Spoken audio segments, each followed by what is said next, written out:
C'est dans le charmant hameau de Montdenis que nous retrouvons Ginou et Pascal, deux images emblématiques du village. Il y a 3 ans, ils quittent le Beaufortain et viennent s'installer en créant le GAEC des Ardoisiers. À l'arrivée des beaux jours, il est temps pour les vaches de retourner paître dans les prairies alentours. Au fur et à mesure de la saison, Ginou et Pascal déplacent un troupeau de 44 vaches laitières et les montent en alpage. On va remuer, on appelle ça la remue, c'est-à-dire qu'on monte les vaches d'un étage pour aller chercher l'herbe fraîche des alpages. Donc là, on va monter à peu près à 1700 mètres d'altitude, 1800 plutôt. Elles vont toutes venir et puis bon là, elles sont déjà toutes rassemblées. Puis après, on va pouvoir les embarquer. Donc là, elles vont être prêtes et puis du coup, je vais les appeler puis on va commencer à pouvoir les monter. Viens Pépette, viens. Allez, va. Viens ma fifi, viens. Viens ma jolie, viens, vite, viens. Ah bah. Viens Pépette, viens, vite, viens. Va. Alors quand on dit pour aller en haut, on dit, bon, on les appelle oidva. Pour aller en haut, on dit aléo. Et si on veut les faire aller en bas, on dit eh bah. Puis après, on les appelle par leur prénom suivant comment elles arrivent. Tout au long de la marche, une hiérarchie se met en place. En général, c'est les plus vieilles vaches qui aiment bien passer devant. Et tu vois, regarde, Écaille, elle reprend le contrôle. Viens, ma belle, viens. Écaille, la doyenne du troupeau, du haut de ses 13 ans, dirige la marche. Celle-ci, tant qu'on peut si elle n'a pas de défaut, rien, on la garde. C'est notre mémé. Pascal, lui, ferme la marche et encadre les retardataires. Une fois les vaches arrivées à bon port, c'est le moment de la dégustation. L'herbe est beaucoup plus fraîche, malgré qu'il y ait quand même vachement il y a de la marchandise, tu vois, c'est déjà bien assez haut. Mais elles vont pouvoir trouver une multitude de fleurs là. Et donc du coup, ça va donner un lait un peu plus sucré et plus fruité. Un alpage préservé et riche en fleurs. Et là aujourd'hui, nous on voit la différence. On est sur l'alpage où voilà, c'est extensif. C'est une agriculture où voilà, on est tout seul. Il n'y a pas une surcharge de fumure, ça ne modifie pas la flore. Et c'est ce qui fait cette particularité. On est sur vraiment des alpages, encore aujourd'hui, on peut dire exceptionnels. Des déplacements qui se font au rythme de la nature et des saisons. En tout, c'est plus de 40 km de fils électriques qui sont installés pour réaliser les différentes parcelles.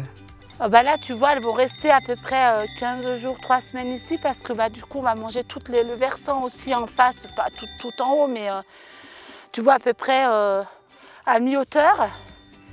Et puis après, dans 15 jours, 3 semaines, après, on va basculer sur ce versant-là, côté Grande Plaine, où là, elles vont aller encore chercher l'herbe un peu plus fraîche. En fait, on monte à mesure que l'herbe pousse.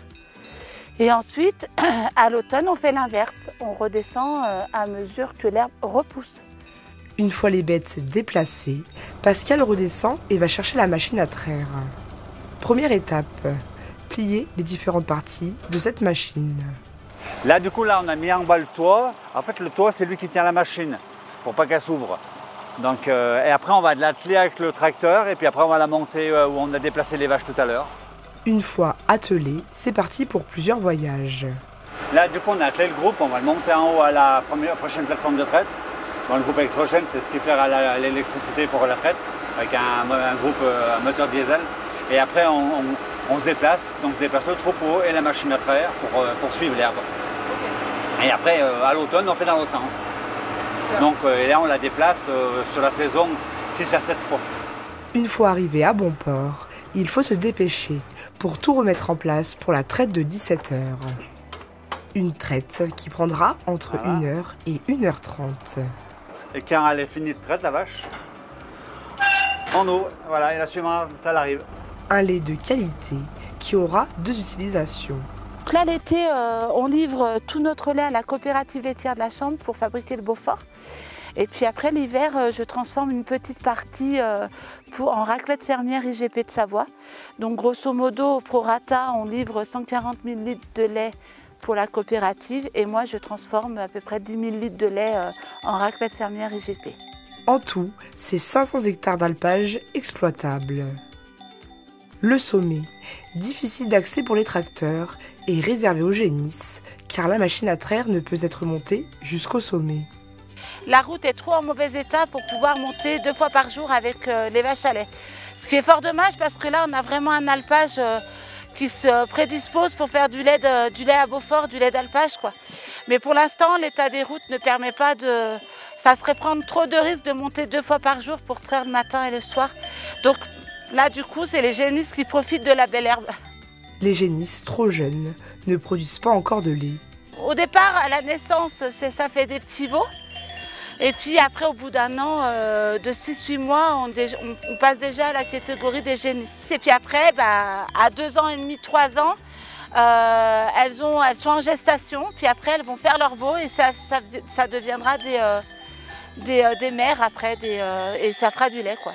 Tous les 2 jours, ils montent en tracteur, vérifier l'ensemble des 120 génisses et profiter quelques minutes de la vue exceptionnelle. Un métier difficile, réalisé avec passion par toute cette famille incroyable.